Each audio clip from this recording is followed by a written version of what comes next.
est-ce que dans votre vie vous êtes plus jaune? Ou est-ce que vous êtes plus rouge? Ou peut-être vous êtes plus vert? Peut-être même bleu? Ou peut-être... Et je kiffe. Yo YouTube, comment allez-vous? Moi ça va très très bien aujourd'hui, je sais très bien ce que vous vous dites, mais il a une barbe fabuleuse. J'ai un flow de mec à 30 ans qui a réussi dans la vie. En tout cas, vu que j'ai une barbe, j'impose le respect et j'impose l'écoute. Et d'autant plus que d'habitude parce que tout simplement aujourd'hui on va apprendre comment créer un feed qui nous ressemble et pas celui du plus jeune voisin à côté. On fait pas pareil, non, on fait le nôtre. Et comment on fait? C'est très simple aujourd'hui, c'est maintenant.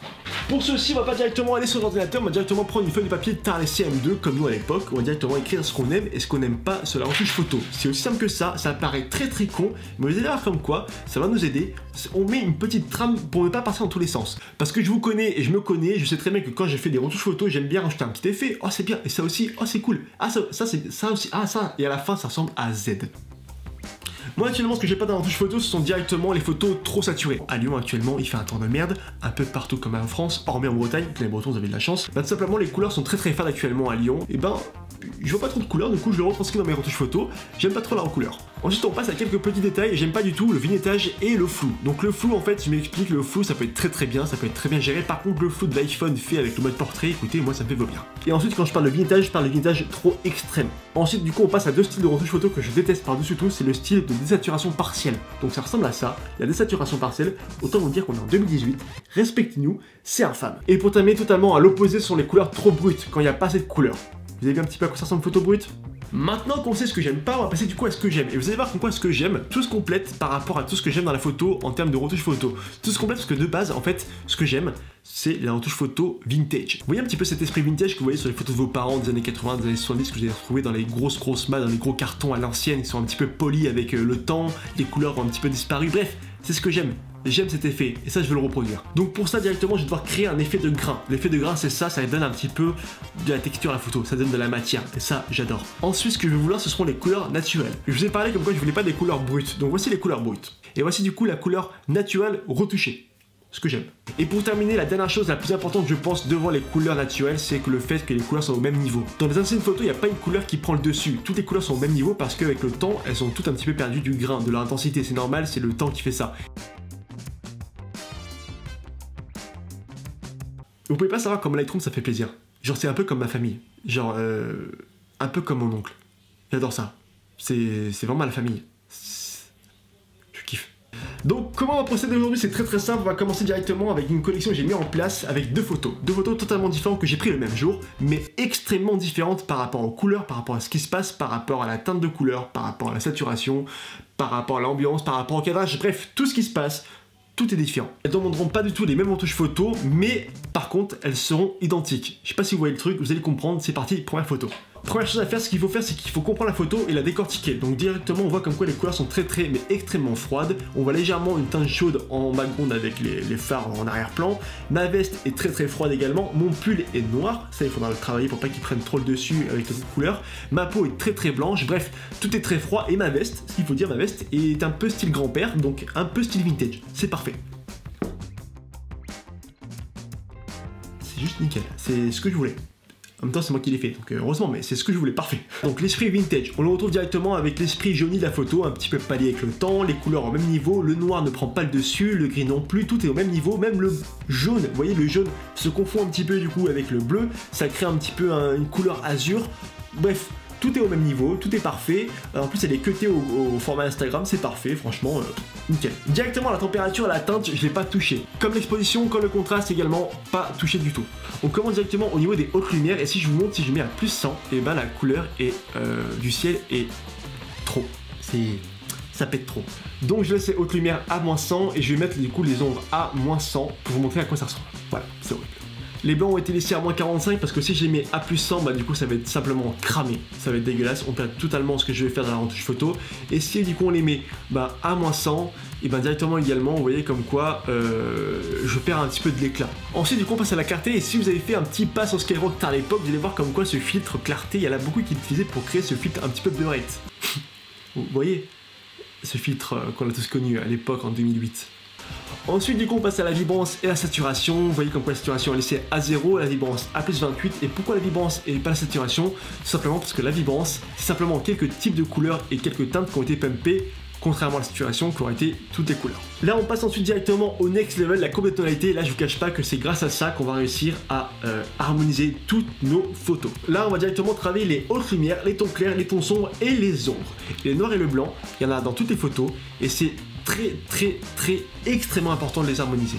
Le ciel est gris et j'ai pas loin d'une scie rose. Full alcool pendant 40 ans. Ensuite, les tons clairs à moins 19, je vous montre si à moins 100, bah du coup à moins 100 ça fait bah voilà, et à plus 100, et bah du coup voilà, c'est clairement également l'idée, on n'est plus du tout dans l'idée de base, ce que je voulais. Et pour terminer les ombres en fait, bah les ombres clairement en fait, vous voyez comme quoi, bah si je mets trop d'ombres, et ben le noir prend trop le dessus par rapport aux autres couleurs. J'en profite pour le redire et vous le redire et le redire en tête pour que vraiment vous l'ayez en tête. C'est une photo que j'ai prise par rapport à mon feed et par rapport à mon style de retouche photo. Donc peut-être que cette photo n'ira pas forcément avec l'idée de votre photo que vous voulez faire. Par contre, moi, comment j'appréhende l'idée de retouche photo, j'espère que peut-être que vous allez reprendre un petit peu ce concept et que ça sera plus simple pour vous. Peut-être qu'à la fin, il y aura une petite surprise pour tout le monde.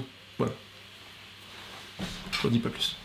Ensuite du coup on passe aux couleurs, et vous voyez comme quoi les couleurs là actuellement, bah du coup toutes les couleurs de ma photo sont à peu près au même niveau, et que aucune couleur n'est fausse.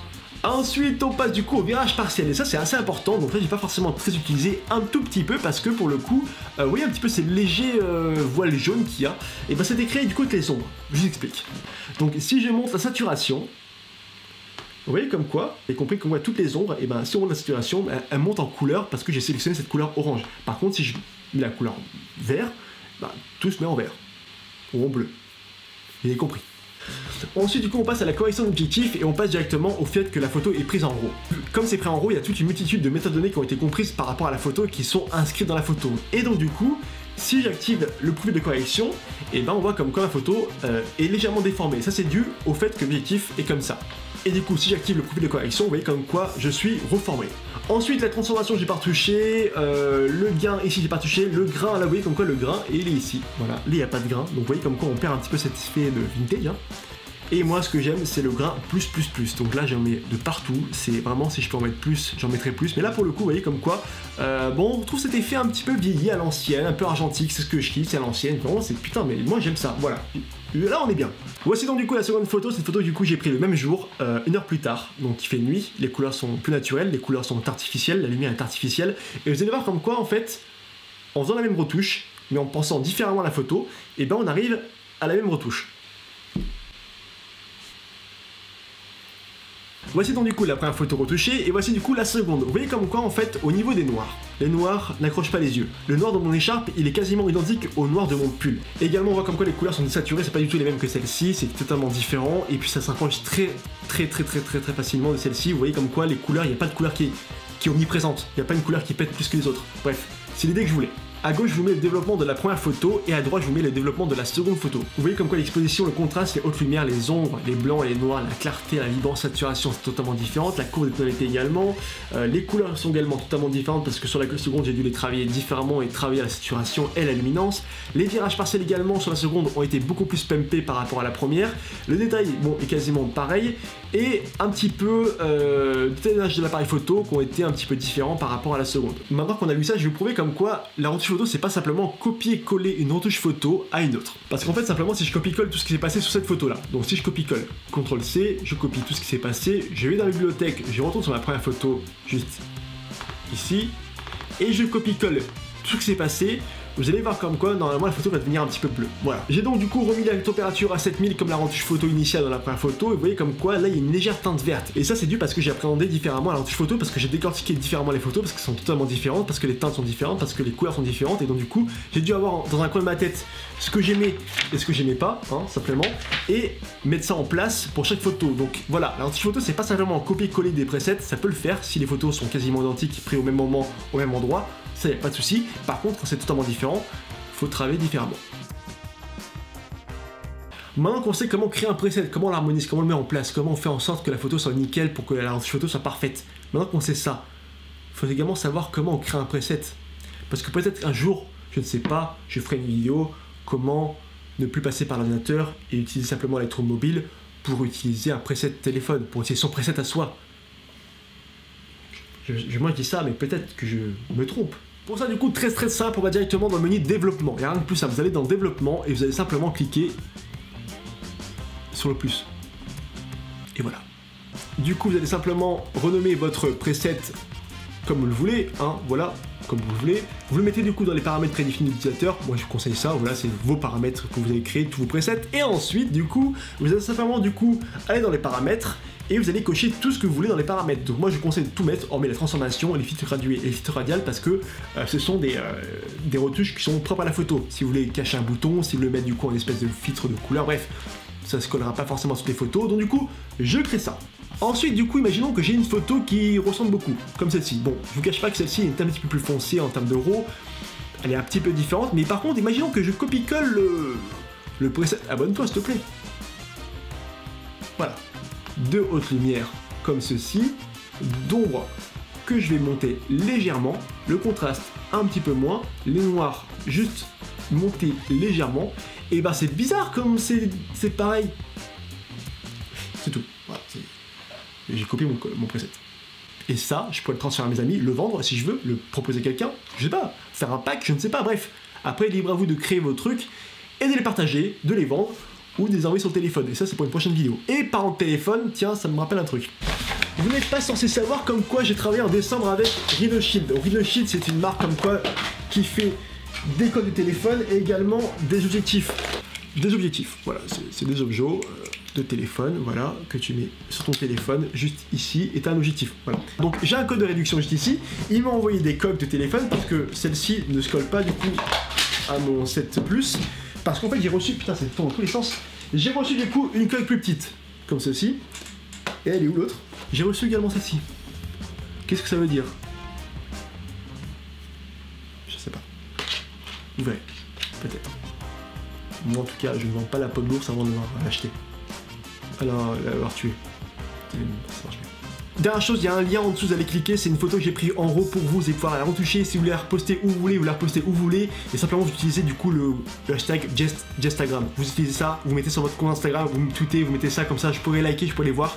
Jestagram, une photo d'une roue, et elle est ici. Donc voilà, j'en dis pas plus, elle est en bas, vous cliquez. Je vous dis merci beaucoup, allez voir, ça va couper.